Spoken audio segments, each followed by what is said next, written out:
Olá, oitavo ano! Tudo bem com vocês?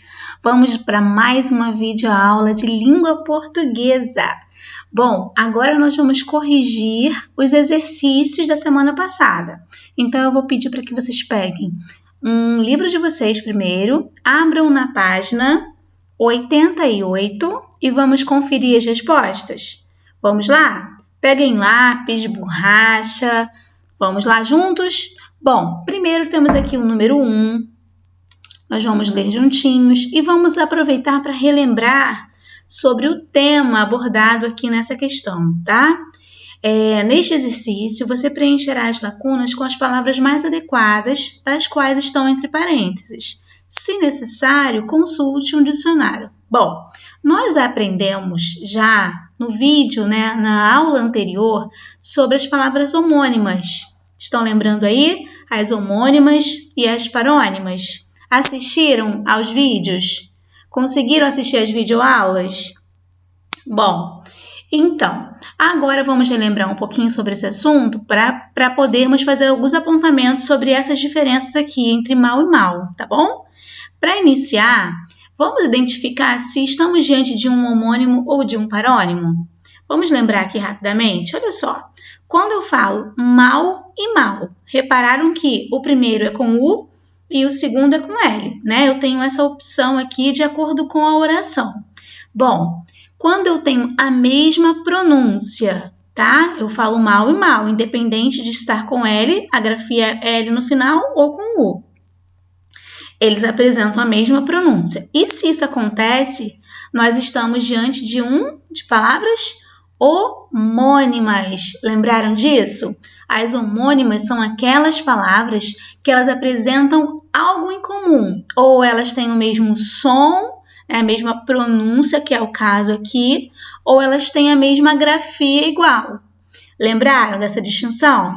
Então, nós estamos diante de homônimas. Deixa eu anotar aqui rapidinho com vocês. Estamos diante de palavras homônimas. E vamos lembrar aqui se vocês vão reconhecer que tipo de homônimas são essas aqui, mal e mal em especial. Elas são chamadas de homônimas homófonas ou homônimas homógrafas. Elas têm o mesmo som ou elas têm a mesma grafia? Elas apresentam o mesmo som, né? Eu pronuncio mal e mal do mesmo jeito. Então, elas são consideradas homônimas. Vou colocar aqui para vocês. Homófonas, tá? Homônimas homófonas. Por quê? Porque elas têm um som. Lembra disso que eu expliquei para vocês na videoaula? Ó, elas têm um e aqui som, tá? Esse fonas no final aqui, esse sufixo representa o som. Então, eu tenho um som. Se eu tenho um som, eu tenho grafias diferentes, não é isso? Ou elas apresentam um som igual e a grafia diferente, ou a grafia é igual e o som diferente. Lembraram dessa informação? Então, tá ok. Agora, voltando aqui sobre essa primeira questão, que é para vocês colocarem mal com U ou mal com L, vocês lembraram qual a diferença do mal com U para o mal com L? Vamos aqui fazer alguns apontamentos a respeito desse assunto, porque eu acho muito importante. Eu vou anotar aqui nesse espaço e vocês vão colocar no caderno de vocês, tudo bem? Vamos lembrar aqui. Primeiramente, esse mal com U, ele se refere a um adjetivo, tá? Ele pertence à classe gramatical dos adjetivos, tudo bem? E ele vai ser sempre substituído, tá? Ele é o antônimo, né? Deixa eu colocar aqui assim. Ele é o antônimo de bom. Ou seja, quando eu utilizá-lo na oração, eu vou tentar fazer a substituição. Quando ele estiver não substituindo em sentido, tá, gente? Mas quando eu consigo fazer a substituição desse mal por bom, e ele fica claro na frase, fica coerente na frase, então eu estou diante do mal com U, que se refere à classe gramatical dos adjetivos. Vamos ver aqui na prática, olha. Pela manhã fez um mau tempo. Vamos substituir pelo antônimo por bom. Pela manhã fez um bom tempo. Ah, professora, encaixou legal. Perfeito. Então, eu já sei que esse mal aqui é com U, é grafado com U, e a sua classe gramatical é de adjetivo, porque ele está diante de um substantivo, olha. Ele está trazendo uma característica para esse substantivo tempo. Então, ele pertence à classe gramatical dos adjetivos. Ficou claro para vocês isso? Relembraram? Agora, vamos ver o mal com L? Vamos lá. Mal com L, tá? Esse aqui, ele já pertence a algumas classes gramaticais diferentes de acordo com a sua colocação na oração.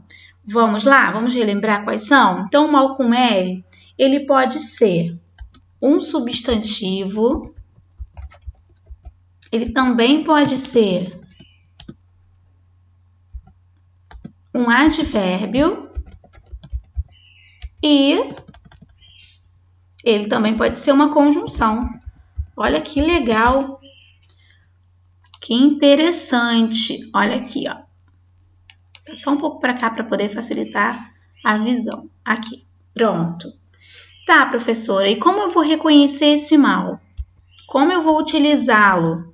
E nós já sabemos que se o mal com U, ele é antônimo de bom, esse aqui é o contrário, é o antônimo. Vamos colocar o contrário para facilitar a compreensão de vocês, tá? É o contrário de bem. Tudo bem? Então, vamos lá na prática. Olha aqui. Esse mal com L, eu vou tentar fazer a substituição dele na oração pela palavra bem. Vamos ver? Você mandou muito bem na apresentação. E, professora, ficou bem legal, bem adequado. Então, eu tenho que usar esse mal com L. Outra forma também, reparem bem, gente. Se eu utilizasse o bom aqui, vamos ver como ficaria essa oração? Você mandou muito bom na apresentação? Não faz sentido. Então, vocês vão reparar que, por não fazer sentido, a única substituição adequada aqui seria realmente o bem. Ó. Você mandou muito bem. Então, naturalmente, eu tive que usar o mal com L. Tudo bem. Agora, outras informações sobre esse mal aqui. Esse mal, ele vai ser flexionado, tá? Como assim flexionado? Ele vai variar de gênero e número quando ele for um substantivo, tá? Agora, quando ele for um advérbio e uma conjunção, ele não varia, ele se mantém sempre mal. Não vai para o feminino, não vai para o plural, tá? Nem para o masculino. Ele sempre se mantém assim. E como eu vou saber se ele é um substantivo, um advérbio ou uma conjunção?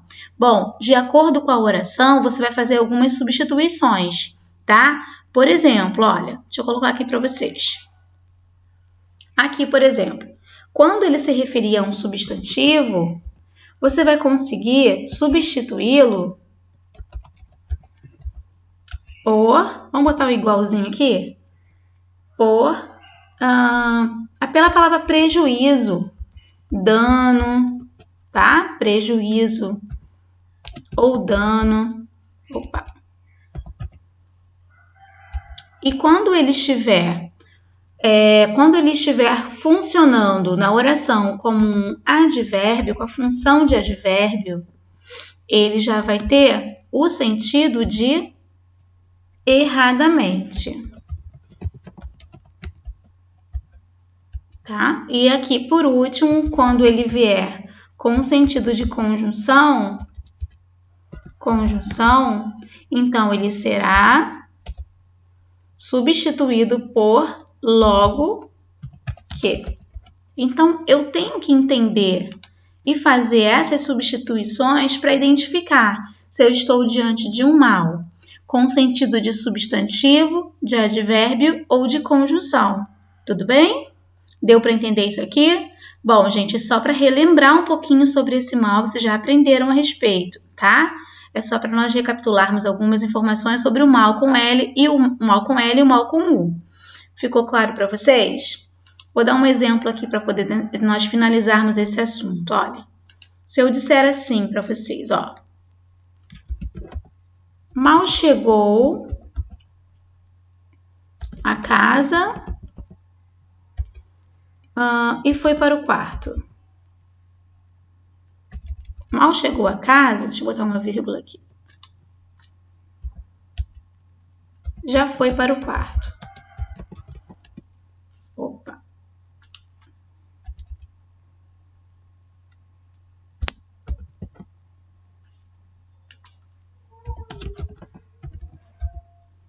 Tá? Ficou. Vou chegar para cá.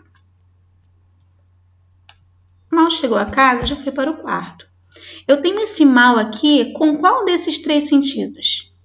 Vamos lá. Mal chegou a casa, ou seja, logo que chegou a casa.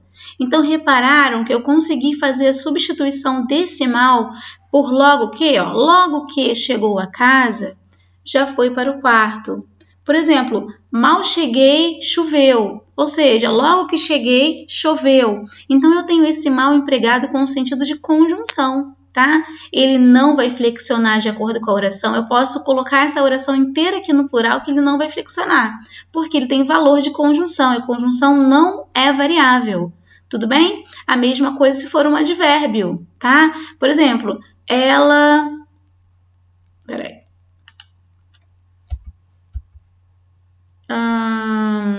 Deixa eu pensar numa oração aqui com advérbio. Ela se comportou mal. Ela se comportou mal, tá? Vamos lá. Ela se comportou mal. Quando eu falo que ela se comportou mal, não foi o modo como ela se comportou? Sim, professora, foi. Vamos tentar substituir esse mal aqui pelo sentido de erradamente, ó. Ela se comportou erradamente. E outra forma também que eu consigo observar que estamos diante de um advérbio é quando eu vou flexionar essa oração. Elas se comportaram mal. Eu continuo mantendo esse mal invariável sem flexionar, porque ele tem função de advérbio na oração. Ele traz uma circunstância de modo. É um modo como ela se comportou. Foi mal. Então, aqui nesse caso, eu tenho um mal, que é um advérbio.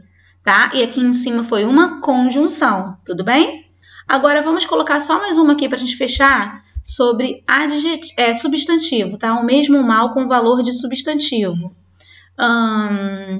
Vamos lá. Todo o mal deve ser evitado. Deve ser evitado, tá? Todo o mal deve ser evitado. Agora vamos pensar, por que aqui eu tenho um mal com valor de substantivo, professora? Olha aqui, eu não falei para vocês que eu posso substituir por prejuízo ou dano?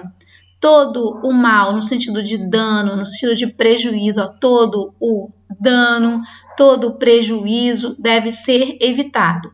Ai, professora, ainda estou com um pouco de dúvida. Então, vamos confirmar se realmente isso aqui é um substantivo? Vamos lá, vamos passar para o plural. Olha, todos os males devem ser evitados. Ou seja, eu consegui flexionar esse mal aqui para o plural.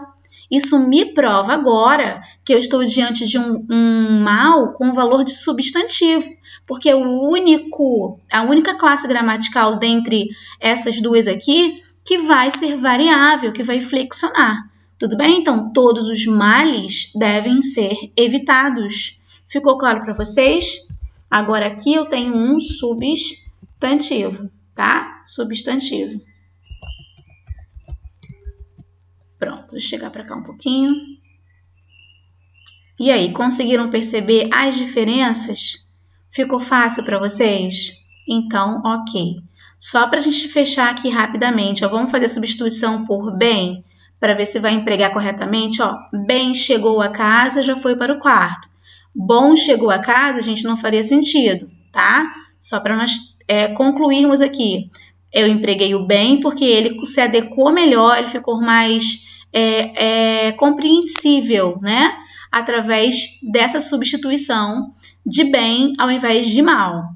Ela se comportou mal. Imagina só, ela se comportou bom. Não faz sentido, ela se comportou bem. Todo o bem deve ser evitado. Olha, todo o bom não faria sentido, então todo o bem deve ser evitado. Portanto, eu tive que usar o mal com L. Isso ficou claro para vocês? Bom, anotem essas informações aqui no caderno de vocês, tá bom? São informações muito preciosas que vocês naturalmente vão precisar conhecer, tá? Porque outros anos essa matéria está sempre presente, faz parte, né, do nosso uso do diário. Bom, vamos lá então. Pela manhã fez um bom tempo, mal com U. Você mandou muito mal na apresentação, muito bem, então eu usei com L. Achei que você agiu bem, então mal com L. Agora vamos para as outras orações com outras palavras homônimas. Antes de ser apresentado, o projeto sofrerá concertos. Concertos com S ou com C?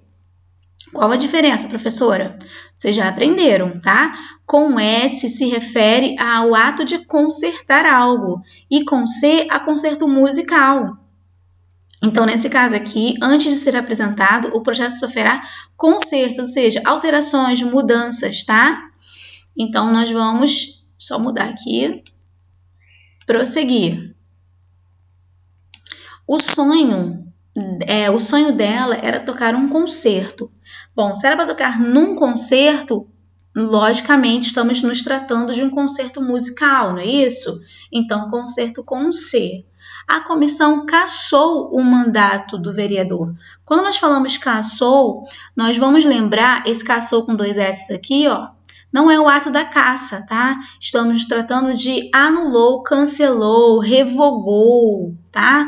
Então, quando alguém cancela, interrompe o mandato, revogou o mandato, eu estou usando esse SS aqui, tudo bem? E a diferença, né, agora com C cedilha, nós temos ele nunca caçou na fazenda. Agora é o ato de caçar, tá? Quando foi realizado o último censo? Bom, temos censo com C e temos censo com S.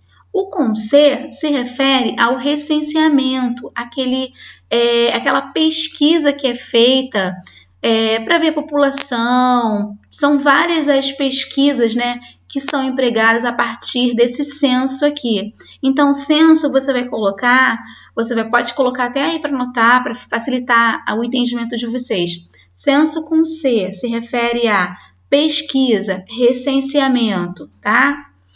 Agora, o censo com S já se refere a juízo, se refere a sensatez. Por exemplo, ó, ela tomou uma atitude de bom senso, ou seja, uma atitude prudente, tá? Sensata.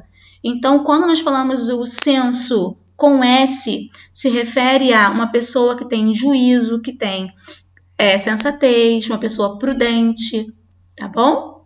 E nós temos novamente aqui, ó, você precisa melhorar seu senso de humor, você precisa melhorar a sua forma, né, de enxergar as coisas, ser um pouco mais leve, mais sensata, mais feliz, tá? Reparem que agora eu trouxe senso denotando um valor um pouco diferente da oração anterior, tá? Mas tem o mesmo sentido, tá bom? De estar sendo sensata, prudente. Aqui embaixo nós temos o número 2. Complete as lacunas usando adequadamente mais e mal e mal. Gente, esse mais e mais aqui é tranquilo. Vocês já sabem que esse mais é de conjunção. Ele indica adversidade, oposição de ideias. Não é isso? Por exemplo, fiz regime o mês inteiro, mas não emagreci, né? Então, uma ideia oposta à outra. E esse mais de quantidade, é isso? Aí nós temos aqui, ó, Marcos e André. Aí temos que completar com também mal e mal, tá? Com L e com U. Então, vamos lá. Marcos e André mal chegaram em casa, perceberam que as coisas não iam bem. Repararam que esse mal chegaram em casa, eu posso substituir por bom chegaram em casa ou bem chegaram em casa? Bem chegaram em casa, fica muito mais agradável, né, para ser pronunciado, ó. Marcos e André bem chegaram em casa, tá? Fica melhor do que o bom. Agora, vamos lembrar aqui rapidamente do que eu expliquei? Qual seria a função desse mal aqui? Não dá para substituir por logo que? Dá, então ele é uma conjunção. Então esse mal aqui é com L e se refere à classe gramatical das conjunções. Ó, logo que chegaram em casa, perceberam que as coisas não iam bem, pois sua irmã caçula escolhera um mau momento. Bom, esse mal aqui, vamos ver a substituição? Pois sua irmã caçula escolhera um bom momento, né? Bem momento nem fica adequado. Então, escolheram um bom momento. Viram como fazendo a substituição fica mais fácil? Então, aqui eu tenho que usar o mal com U, certo? E eu também consigo observar claramente que esse mal aqui com U, ele se refere a um adjetivo, ele acompanha momento, ele caracteriza o momento. Foi um bom momento para comunicar à mãe que iria viajar nas férias. E aí, prosseguindo aqui, nós temos: mas André deixou a sua mãe, tá? Então, dando uma ideia de oposição aqui, eu tenho o mais como conjunção, ó. Mas, porém, todavia, tudo bem? Mas André deixou a mãe. Mais sossegada, tá? Agora mais em quantidade, quando disse que a irmã viajaria com os primos e a tia. Então, aqui eu tenho a alternativa C, mostrei para vocês. Então, eu espero que vocês tenham entendido, tá? Sobre essas diferenças muito importantes aqui que nós vimos hoje e sobre também essas palavras homônimas aqui e os seus significados. Vamos juntinhos comigo? Peguem, abram o livro aí, continue com o livro aberto, tá? Vamos lá para a página 100? Vamos lá, então. Página 100, tá? Passei um pouquinho aqui. 109. Eu vou direto aqui. Um pouquinho antes daqui, eu vou começar a ler com vocês. Eu vou um pouquinho antes, na página... Deixa eu só achar aqui, tá, gente? 94, tá? Antes de ir para a página 100, tem um caracterizando o gênero aqui. Nós trabalhamos agora, nós iniciamos o gênero textual biografia. Vocês leram esse texto, não leram? Então, só falando um pouquinho sobre a biografia, esse gênero textual fácil de entender, muito importante na nossa língua. Nós temos aqui, ó, estudaremos o gênero textual com uma função social muito importante, a biografia. Como se trata do relato da vida de uma pessoa, esse gênero contribui bastante para ampliarmos nosso conhecimento sobre a pessoa biografada. Normalmente, alguém com uma trajetória de vida relevante, que merece ser relatada. Neste capítulo, os textos que relacionamos trazem exatamente dois homens cuja vida foi muito interessante, Fernando Pessoa e Che Guevara. Então, primeiro vamos conhecer sobre Fernando Pessoa, esse personagem muito importante, né, para a nossa história, para a nossa literatura. Vamos lá, então? Agora sim, nós vamos para a página 96. Eu coloquei para vocês 100 porque já são as perguntas concernentes a esse texto, tá? Então, Fernando Pessoa. Vamos ler? No dia 13 de junho de 1888, em Lisboa, nascia Fernando Antônio Nogueira Pessoa Filho, de Joaquim. Perdão, gente. Nascia Fernando Antônio Nogueira Pessoa, filho de Joaquim. Deixa eu aumentar um pouquinho. Melhorou. Filho de Joaquim Seabra Pessoa e Maria Madalena Nogueira Pessoa. Aos 5 anos de idade, fica órfão de pai. A mãe casa-se 2 anos depois com o comandante João Miguel Rosa, com quem vai morar em Durban, África do Sul. Lá, Fernando Pessoa conclui a formação básica em instituição católica irlandesa. Ainda no período escolar, Pessoa demonstra grande habilidade com as letras, o que veio influenciar sua vida posteriormente.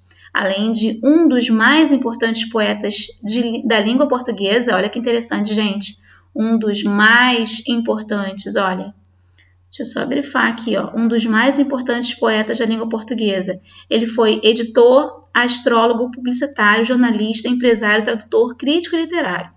Tudo isso Ganha destaque na escola pelos seus escritos, chegando mesmo a receber algumas premiações estudantis. Tal aptidão, no entanto, não assegura confiança nas relações interpessoais. Por quê? Ele era tímido, solitário, introspectivo.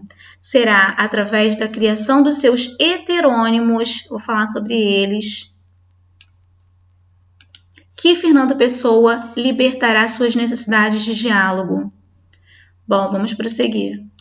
Seus primeiros poemas datam de 1901, escritos em inglês. Pessoa cursou a Faculdade de Letras de Lisboa, abandonando o curso em 1907. Publicou estudos e críticas na revista Águia e fundou a revista Orfeu, tida como um marco inicial do modernismo português. Nesta última, publicou com o heterônimo de Álvaro... Olha que interessante, gente, não está aqui, ó. O heterônimo dele, ó, heterônimo de Álvaro de Campos. O nome do heterônimo, vou explicar o que é heterônimo, tá, gente? Os poemas Opiário de Ódio Triunfal, que foram bastante criticados na época. Bom, deixa eu já explicar para vocês o que são heterônimos, tá? Tem até uma informação aqui, e eu vou aproveitar para ler para vocês e depois eu explico. Dou continuidade na minha explicação. Aqui, ó. Heterônimos, personagem fictícia, tá? Então, Fernando Pessoa, ele criou, na verdade, né, heterônimos, algumas personagens. E essas personagens fictícias, eles tinham nome, eles tinham personalidade, eles eram assim como se fossem realmente pessoas completas, tá? E aí esses heterônimos, esses personagens fictícios criados por ele, que escreviam textos, inclusive, tá bom? Então, é importante que nós entendamos sobre o que são heterônimos, tá? E esses heterônimos, um dos primeiros que eu acabei de mencionar, se chama, aqui, ó, Álvaro de Campos, ok? Então, o primeiro personagem aqui. Os poemas, já li aqui com vocês. Em 1935, a pessoa começou a apresentar sérios problemas de saúde, provavelmente consequência do consumo excessivo de álcool, vindo a falecer prematuramente em 30 de novembro desse mesmo ano. E aí, continuando aqui, a obra. A obra de Fernando Pessoa é extensa e considerada uma das mais significativas da língua portuguesa. Classificado por muitos como modernista, né? Fazendo parte desse período literário, pronto, aqui, modernista, sendo um dos fundadores do modernismo português. Pessoa não pode ser entendido apenas por essa rotulação literária. Do conjunto de sua obra destacam-se as poesias assinadas com heterônimos, sendo eles Alberto, isso é importante, tá, gente? O nome dos personagens que eram seus heterônimos, ó. Alberto Caeiro, Álvaro de Campos, que nós já lemos, Ricardo Reis e menos conhecido, Bernardo Soares. Essas obras escritas com o nome de outras pessoas demonstravam influências de outras vertentes literárias, como o classicismo. Em vida, publicou apenas um livro de poesia em língua portuguesa, como Fernando Pessoa. Mensagem, em 1934. Essa obra de teor patriota reúne vários poemas sobre grandes personagens históricos portugueses. As demais composições que compreendem textos críticos, teóricos e filosóficos, cuja temática diversifica-se em religião, esoterismo, misticismo, maçonaria, crítica literária, existência e identidade. Foram divulgadas de maneira esparsa, boa parte nas revistas literárias, a exemplo de Orfeu, precursora do movimento modernista em Portugal. Em periódicos ou em colaborações como colunistas em jornais da época, outros escritos pessoanos foram reunidos póstumamente, ou seja, depois de sua morte, visto que nosso poeta armazenava bastante material avulso, pois, segundo ele mesmo, todos os seus escritos foram inacabados. Aí temos aqui o significado de algumas palavras, que já li para vocês, heterônimos. Classicismo é um período literário, tá, gente? Esparsa, espalhada, dispersa, postumamente, posterior à sua morte, como eu já mencionei. Aqui nós temos uma imagem e temos várias faces. Por que várias faces? Os poetas criados por Fernando Pessoa ultrapassam os limites da mera atribuição autoral e se constituem personagens inteiros, cuja profissão, ideologia, princípios, conflitos e história da vida são bem demarcados. Assim, seria impensável falar sobre Fernando Pessoa sem assegurar proporcional importância às suas outras faces, ou seja, os seus heterônimos. A relevância desses poetas-personagens dá-se principalmente pelo fato de que Pessoa publicou mais obras assinadas por seus heterônimos do que propriamente com seu próprio nome. Dessa forma, não bastasse toda a diversidade da personalidade pessoana, alguns posicionamentos são diversos e conflitantes, ao ponto de não caberem em si, ou não serem passíveis de reunirem-se em uma única identidade. E os heterônimos vêm à tona como entidades autônomas, com data de nascimento, falecimento e causa da morte. Esses heterônimos estão sempre dispostos a dialogar, criticar, de forma indireta ou explícita, influenciar, rechaçar e até invalidar o trabalho de seus pares, em uma convivência esquizofrênica, cujo resultado proporcionou enriquecedor material para nós leitores. Bom, e aqui na continuidade temos o Alberto Caeiro, que é um dos seus heterônimos. Temos aqui o Álvaro de Campos, tá? E temos aqui embaixo o Ricardo Reis. Uma leitura bem interessante e importante que vocês leiam, tá legal? E a partir daqui em diante, nós temos aqui perguntas sobre Fernando Pessoa, sobre esse poeta e adiante atividades. Meus amores, eu vou ficando por aqui e vocês vão completar aqui as atividades abaixo, tá? Nós temos aqui atividades que vocês fizeram, tá? Eu posso aproveitar o ensejo e dar resposta para vocês, que aí vocês vão conferindo aí as respostas de vocês, fica até mais fácil, né? Então, vamos lá. Por que Fernando Pessoa foi morar na África do Sul quando criança? Porque a mãe do poeta se casou com um comandante e foi morar em Durban, África do Sul. Okay? Quais são os heterônimos mais importantes criados pelo autor? Álvaro de Campos, Ricardo Reis e Alberto Caeiro. Além do poeta Fernando Pessoa, trabalhou em quais áreas? Ele foi editor, astrólogo, publicitário, jornalista, empresário e tradutor e crítico literário. A palavra biografia significa ao pé da letra, escrita da vida. Pensando nisso, qual seria o início e o fim de uma biografia? O início e o fim normalmente são o nascimento e a morte da pessoa biografada. 5. Segundo o texto, Fernando Pessoa nasceu no dia 13 de junho, certo? Aí temos aqui algumas informações a respeito. A correta é a letra C, ok? Vamos lá para a página seguinte. Gênero textual, biografia, busca relatar a vida de uma pessoa em uma ordem cronológica, através do tempo, tá? Da vida da pessoa. Logo, é um registro escrito de marcas pessoais, de lembranças e fatos relevantes da vida. Sobre isso, responda as questões. O texto lido contém marcas pessoais? Justifique sua resposta. Sim, claro. No início do texto não há um relato da vivência com seus pais, né? No início do texto, quando há um relato de vivência com os pais, então fala sobre marcas pessoais. Para você, quais foram os fatos mais relevantes da vida do Fernando Pessoa? Aí você tem que colocar aqui o que você achou mais interessante, mais relevante. Tenta resumir, tá? Em poucas palavras e responda essa questão. E a número 7, um dos poemas mais famosos de Fernando Pessoa é a Autopsicografia.